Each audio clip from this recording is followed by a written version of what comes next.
There were massive questions about the most important position on the field for Colorado in 2023. Those questions have been quickly answered, and it's great news for the Buffaloes, their fans, and Coach Prime, and all of his supporters. Shedeur Sanders is the most important player on Colorado's roster in 2023, and it's not close. I know that we've talked a lot about transfers. I know that we've talked a lot about skill positions, offensive line, defensive line, and everything in between. The quarterback on every team is almost always the most important player on the field, most important player for his roster, but that is especially the case in Colorado, in Boulder, where there is so much transition happening. There is so much in and out, from the portal to recruits to what we're going to see in the fall. Shedeur Sanders has a lot on his shoulders, and he answered every single question through the spring.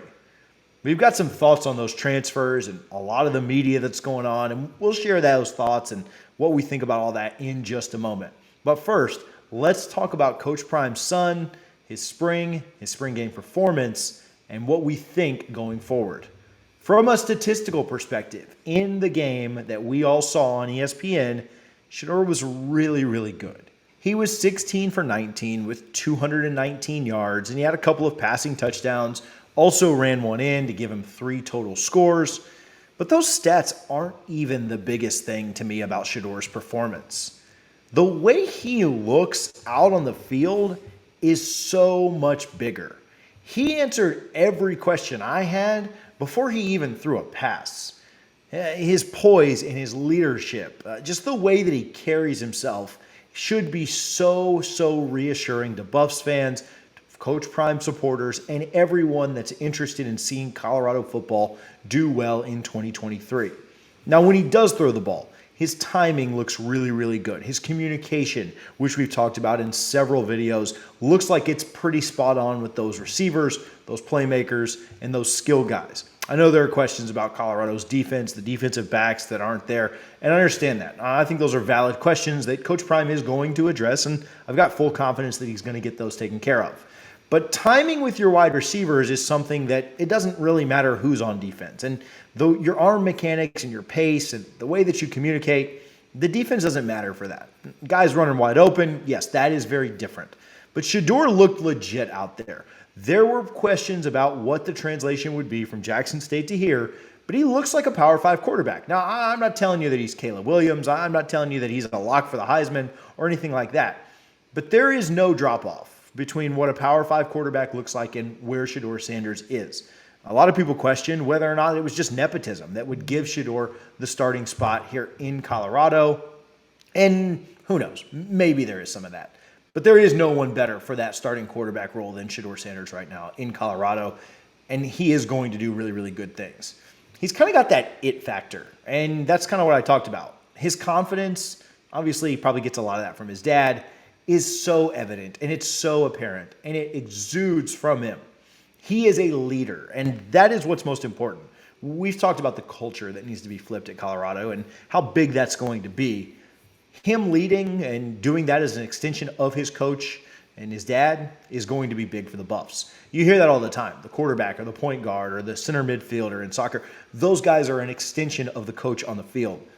That's never been more true than what you're going to see with Coach Prime's own son leading the offense. I know that there are questions about Colorado's transfers out, the offensive line, certain positions, but let me tell you something. Shedeur Sanders is a baller, and he's got really impressive weapons around him. Travis Hunter, Jimmy Horn Jr., others that we've mentioned, they are killers. They're going to be very, very good. And this offense has the potential to put up a lot of points, which it will need to in a very good offensive-minded Pac-12. The offensive line needs to take some steps, and I do think that they can bolster that through the transfer portal in this open window. But I'm just telling you, the skill positions there in Colorado are legit for Shedeur. Again, there were a ton of questions about whether or not he could transition from the level he was at Jackson State.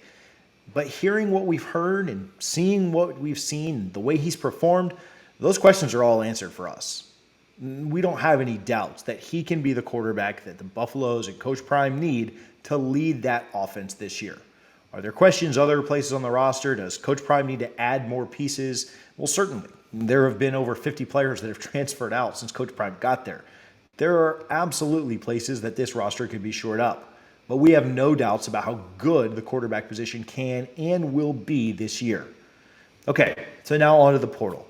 So much has been made about the transfers out. We told you guys, and we talked about this in our last video. This is what was going to happen. And I don't know that we expected this many. I don't know that we expected this much roster turnover at one time. But this is what Coach Prime told you would happen. The team that you see here in spring is not the team that you're ultimately going to see when they take the field week 1 against TCU. The team here in spring is not what you'll see in the fall, is a direct quote from Coach Prime. And I know that you're seeing a huge wave of guys exiting. There's controversy around how some of those guys are exiting or what's being said or this, that, and the other. But you're going to see the inverse of that very, very soon. There will be a huge wave of incoming guys. We've actually gotten word on a couple that we're expecting to see really within the next week or so. And we're going to do our very best to get you that info as soon as it happens. So make sure that you hit that subscribe button and you stay locked in with us. We're going to cover this thing through and through. Highs and lows, goods, bads, hills and valleys. We're going to tell you the truth and we're going to reveal what we've learned. But the wave out is probably near the end. The wave in and the transfers that we're excited to be able to tell you about in this window and that'll come in through the summer and then up through the fall are really, really exciting. What are your expectations for Shedeur Sanders? I want to talk about that down in the comments. I'd love to interact with you guys. You guys have been so great in promoting the channel and helping the channel. I'd love to interact with you on social media. We've picked up a handful of followers there, and I know you guys are on YouTube, so I'm not asking you to go elsewhere. But I'd love to talk down in the comments about what you think about Shedeur Sanders. If you have any content ideas or there are certain kinds of videos that you guys want to see, happy to chat with you guys on those on social media. You can find the Twitter handle down there at the bottom of the screen. You can also find it in the description. If you have questions, comments, ideas, suggestions, thoughts on anything that we've done or that you'd like to see us do, hit the comments and let's talk about it. Again, what are your expectations for Shedeur? Do you have a projected stat line? We're going to be covering this throughout the rest of the spring, summer, and then obviously into early fall. And we'll go through some projections, what we expect from the team, what we expect from different positions. I think Shedeur will be a really, really fun one for us to do that with. But I'm excited to see him this year. And I can't lie, I was a little bit wondering how things would translate to the Power 5 level. And he looks like he has it. And I'm really excited to see that. I'm really happy for him. I'm excited to see some of the other transfers that aren't on campus just yet and some of the other recruits that aren't on campus just yet. I think the Buffs will be just fine. You saw a lot of guys leave. You'll see a lot of guys come in. And everything we've told you right up till now, we're still pretty confident in, especially Shedeur Sanders. Want to know about why you shouldn't worry about those transfers and decommits that have already left from Colorado? Do me a favor and click right here and we'll go over it for you. Thank you guys as always for watching the prime time for college football.